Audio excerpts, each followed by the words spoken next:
Un tiers-lieu, c'est un espace physique ou virtuel qui va se trouver entre deux intervenants pour leur permettre de réaliser des choses, de co-construire des choses.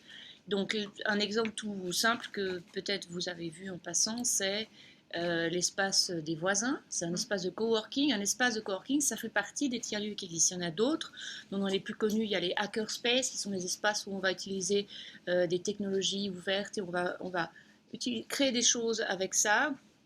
Même des bio-hackerspace, donc la même chose mais dans le domaine, surtout les composants biologiques. Et puis, il peut glisser par exemple au niveau des aspects virtuels. Il existe par exemple une plateforme qu'on soutient, je crois qu'on avait rapidement abordé lors d'un des derniers aussi groupes de travail. C'est une plateforme par exemple qui s'appelle Tringo, qui fait de l'échange entre personnes. Donc, une personne peut souhaiter louer une partie de son matériel ou offrir un service via cette plateforme. Alors cette plateforme en elle-même est une forme de tiers-lieu puisqu'elle c'est une intermédiation entre, là, typiquement, tu peux faire de l'échange entre personnes, mais aussi de l'échange, par exemple, de commune à commune. Il y a des discussions avec la commune de Chênebourg qui, quand elle achète une déneigeuse, elle le fait, mais c'est peut-être pas hyper rationnel si c'est sur 4 jours l'année, qu'elle ne le partage pas avec les communes d'à côté. Même chose pour des entreprises.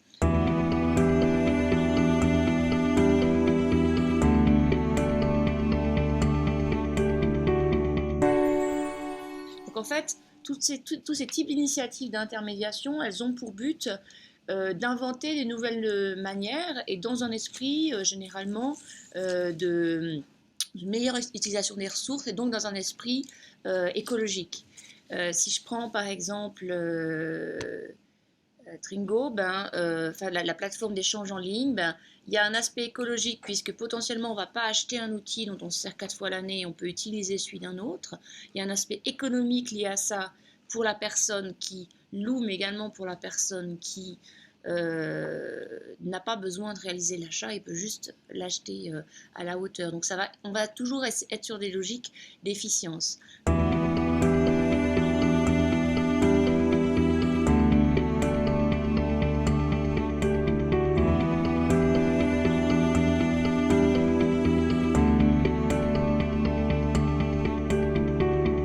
La Fondation des terrains industriels, donc elle gère tous les terrains industriels à Genève, et puis l'espace à disposition pour accueillir des entreprises, que ça soit dans une dynamique exogène, donc faire venir des gens d'autres cantons, voire d'autres pays endogènes, il y a une limitation de l'espace et puis il y a aussi des nécessités d'efficience. Il y a une réflexion qui a commencé, donc il y a un nouveau directeur qui est en place depuis une année et demie, si je ne dis pas de bêtises, qui s'appelle Yves Crétini, qui a un passé justement dans le domaine de l'innovation, qui est un ancien de Lyft, qui est très actif pour Alp ICT, qui est l'un des incubateurs au niveau roman.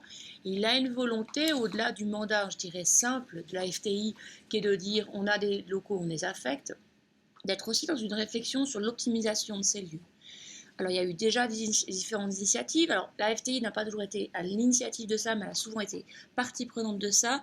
Par exemple, sur la zone de Mérin, si je ne dis pas de bêtises, il y a une association qui a été co-créée avec Mobilité, etc., où en fait, c'est une association qui accueille les usagers de la zone et qui peut leur donner différents moyens de mobilité.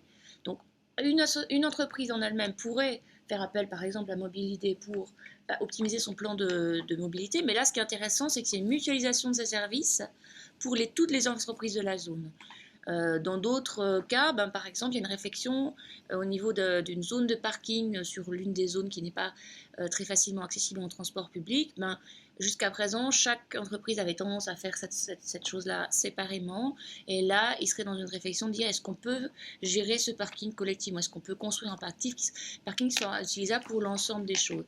Pareil pour les restaurants d'entreprise. Est-ce qu'on pourrait créer un restaurant d'entreprise de manière mutualiser un équipement? Ça, je dirais, c'est un petit peu la logique d'efficience qui est en train de se mettre en place, notamment à l'impulsion de la FCI. C'est pas la seule, mais elle a vraiment une volonté dans ce domaine-là. Mais pour aller plus loin, pour être vraiment dans les notions de tiers-lieu, ça serait est-ce qu'on peut créer des espaces en mutualisant, donc au-delà des équipements, en créant des espaces de travail collaboratif entre les différentes entreprises.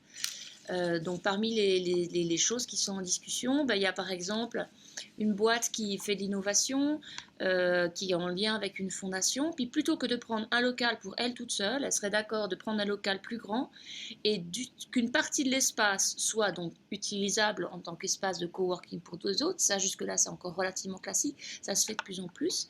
Mais au-delà de ça, ben, cette grosse boîte, toutes les briques logicielles, elle les mettrait à disposition de ces startups, c'est qu'elle donnerait des logiciels libres à ces startups, de manière à ce qu'elles développent des modules additionnels, et il y aurait une mise en commun également des produits créés dans un esprit open source.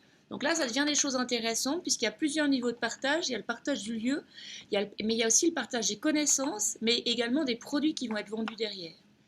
Donc voilà, il y a différentes tentatives dans ce domaine-là. Moi, je pense qu'il y aurait potentiellement une opportunité de s'intéresser à ces thèmes, parce qu'on est quand même voilà, on a parlé de l'économie du partage dans une session précédente. Il y a une initiative de quartier collaboratif qui va dans ce sens-là, qui est dans une logique de ce type-là. Alors, on peut le faire entre particuliers. Je donnais l'exemple de, voilà, je peux, ma perceuse, si je m'en sers pas, je peux la louer à mon voisin. Ça, c'est un niveau. On peut aussi avoir un impact systémique si on travaille avec des entreprises et si on a cette réflexion-là pour des entreprises, comment elles peuvent mutualiser, comment elles peuvent créer différemment en mettant des choses en collaboration.